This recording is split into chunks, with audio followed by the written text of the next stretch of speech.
Благодаря ви, госпожо председател. Знам, че чисто формално парламента няма такава процедура, но тъй като дебатът е важен за цялото българско общество, става все по-интересен. Видимо, организаторите на всичко това, което се случва по площадите, като че ли в момента на база фактите почват да потъват в дълбок капан.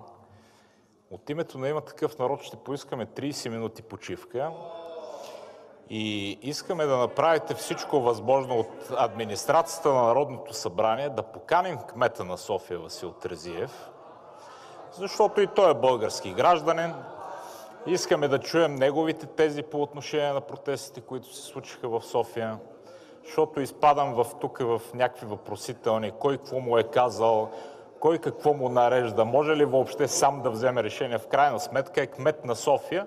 Това ще е полезно и за цялото българско общество, така че 30 минути почивка, да поканим кмета на София в зала, ако има смелостта да дойде и да отговаря на фактите.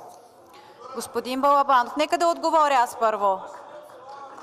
Господин Балабанов, искането ви за почивка няма нищо общо с искането за изслушване и допускане с друга процедура на още едно лице за изслушване. Едното мога да ви го задължена да ви го уважа, но по отношение на искането за изслушване на кмета Терзиев трябва да се направи постановен ред и залата да вземе решение.